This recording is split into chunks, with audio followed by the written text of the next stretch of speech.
Olá! Seja bem-vindo ao Processo Cast, o podcast sobre o direito processual apresentado por Guilherme Kristen Mello.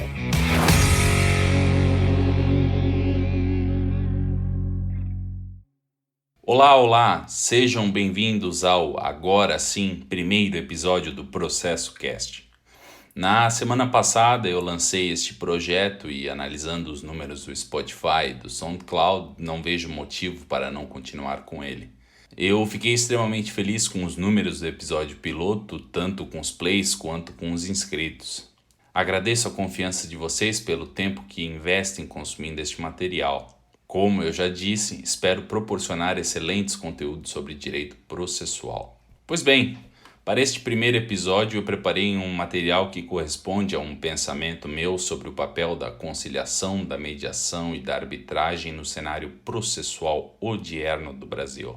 Falo, na verdade, de uma reflexão que provém da minha dissertação e que foi apresentada no evento Avanços e Retrocessos da Justiça Civil no Brasil, organizado pela Escola Superior de Advocacia do Rio Grande do Sul. Cá trarei um resumo um pouco mais aprofundado da minha fala, que na verdade advém de um artigo que eu elaborei exclusivamente para ser apresentado naquele evento. Vamos lá! Há uma reflexão do professor Marco Félix Jobim, professor da PUC do Rio Grande do Sul, que muito me agrada. No seu livro Teoria, História e Processo, publicado pela editora Livraria do Advogado, o professor Jobim sustenta que trabalhar com outras formas de resolução de conflito que não a jurisdição importa olhar o tratamento de conflitos de maneira culturalmente diversa. Vejo a possibilidade de se interpretar essa afirmação de duas formas. A primeira interpretação possível sobre essa afirmação, a qual eu acredito veemente que tenha sido a intenção do professor Jobim quando da sua formulação, é que a utilização de instituições como a conciliação ou a mediação ou, por fim, a arbitragem importa em combater a, entre aspas, cultura do processamento.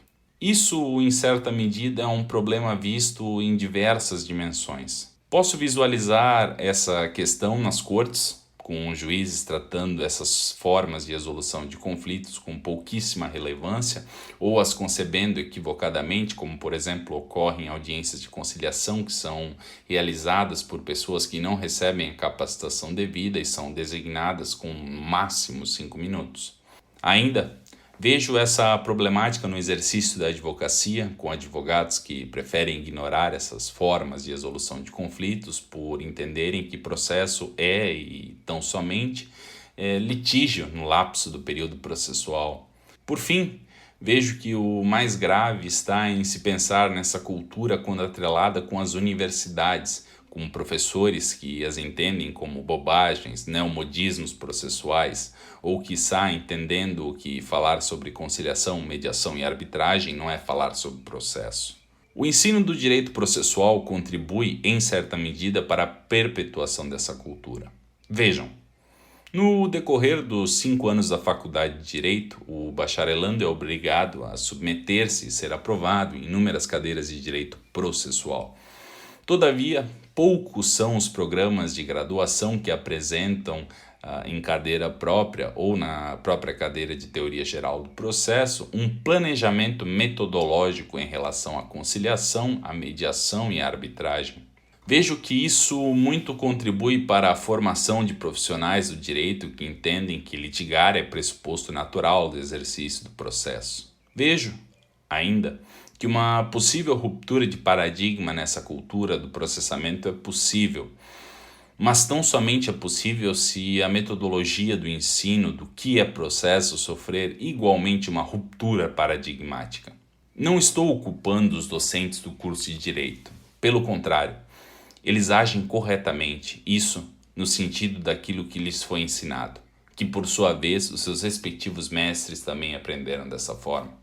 Seja como for, eu sei que o viés que cá apresento é no mínimo negativista, vez que tenho acompanhado posturas belíssimas por parte de processualistas e principalmente por docentes empenhados em promover uma abertura cognitiva sobre esse tema que para alguns é um tabu. Bem, ainda naquela afirmação do professor Jobim, penso em uma segunda interpretação possível, a qual, na verdade, me filio para ressignificar a gestão dos conflitos do direito brasileiro. Logo no prólogo dos seus comentários ao Código de Processo Civil, Ponce de Miranda afirma que, de todos os ramos do direito, é o processual aquele que é mais próximo da realidade humana. Essa frase expressa, na verdade, uma constatação de uma corrente demasiadamente antiga e consolidada do positivismo jurídico. O direito é um produto social. Explico. Há uma passagem interessante no livro do professor Calmon de Passos acerca dessa reflexão conceitual para o direito. Ao destacar sobre a impossibilidade de filiar o direito como um produto natural, o saudoso processualista baiano vai afirmar que pensar em direito é pensar em algo que é desenvolvido pelo ser humano e para ser utilizado pelo mesmo.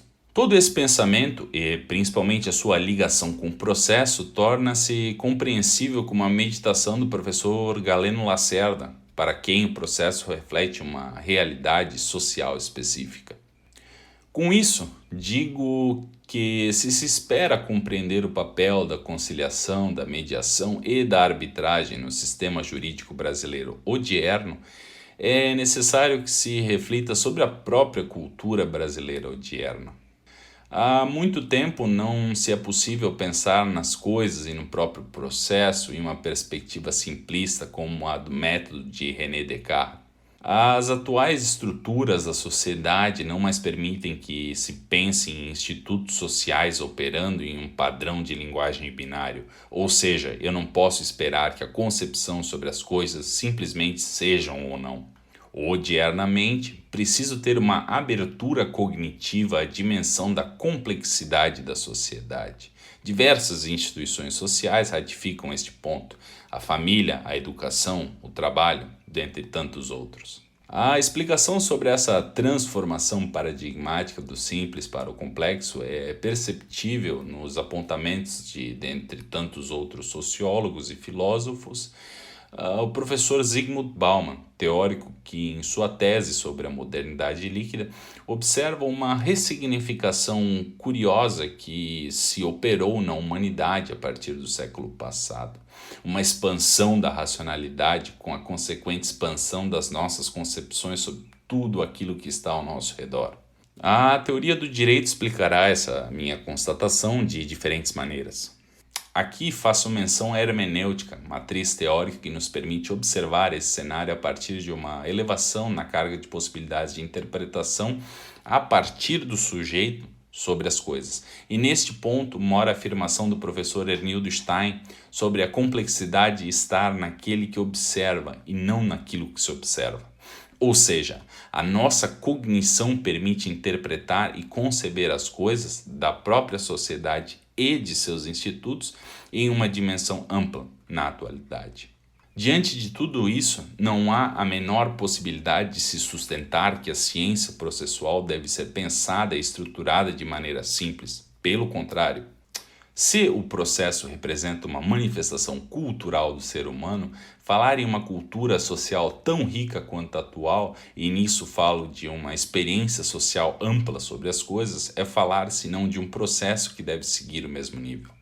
Neste ponto entram as formas de resolução de conflito e o papel fundamental que exercem na sistemática processual odierna do Brasil. Cada conflito é particularmente diverso de outro. Haverá situações demasiadamente parecidas, todavia não há como pensar que há uma série de fatores a serem considerados em cada uma das situações.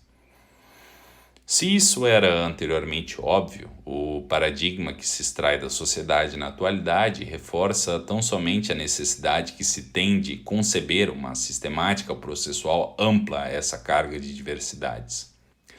Não posso apostar no triunfo do processo se todos os casos forem tratados como similares. Trata-se de uma tentativa inócua, visto que cada conflito é particularmente diverso do outro. Preciso, portanto, pensar em uma forma de condicionar as necessidades de cada relação às formas pelas quais elas serão melhor atendidas. Por isso, entendo que fez muito bem o legislador processual quando construiu o artigo 3º do Código de Processo Civil de 2015. A conciliação, a mediação e a arbitragem, paralelamente com a heterocomposição, que genericamente se concebe por jurisdição, exercem um papel fundamental na estrutura processual brasileira e no bom funcionamento da justiça civil do Brasil. A chancela do Estado brasileiro para essas formas de resolução de conflitos chama a atenção para a busca pela distribuição proporcional das peculiaridades de um determinado conflito à forma de resolução que melhor lhe atender. E aqui, questão que eu poderei expor em um futuro episódio deste podcast, não falo sobre a teoria do tribunal multiportas desenvolvida pelo professor Frank Sander, quando, na verdade, busco ir além da norma e compreender em uma análise genealógica as raízes do artigo 3º do CPC. Particularmente, eu interpreto o artigo 3º do Código de Processo Civil como um sistema horizontal de gerenciar conflitos. Para isso, não concordo com aqueles que defendem a existência de, entre aspas, meios adequados de resolução de conflitos, ou ainda os meios alternativos de resolução de conflitos. Eu apenas consigo falar em uma efetividade processual odiernamente, contanto que eu possa pensar em um sistema harmônico e horizontal de complementação de todas essas formas. Mesmo que no passado eu tenha sido persuadido pela melodia dessa corrente, particularmente hoje eu não consigo insistir na ideia de generalizar os conflitos. Afinal, como já sustentei, cada caso é um caso e deve ser observado e conduzido a partir de suas particularidades.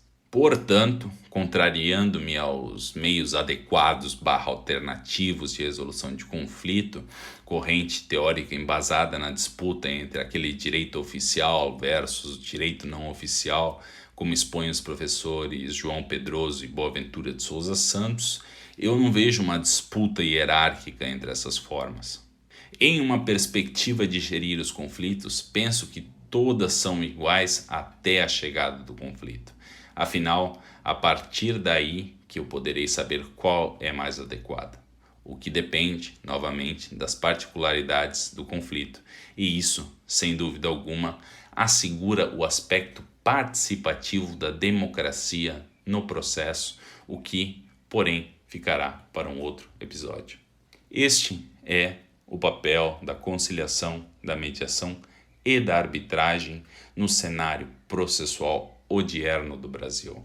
Este é o Processo Cast. A partir de hoje, cada episódio do Processo Cast apresentará uma obra de arte distinta em sua capa. Pretendo, com isso, chamar a atenção para o artista, a contextualização da obra e buscar levar um pouco de cultura não jurídica, se é assim que posso dizer, paralelamente com a jurídica em cada um dos episódios. Aqui o meu desafio: não gravem este conteúdo pelo título, mas pela obra de arte.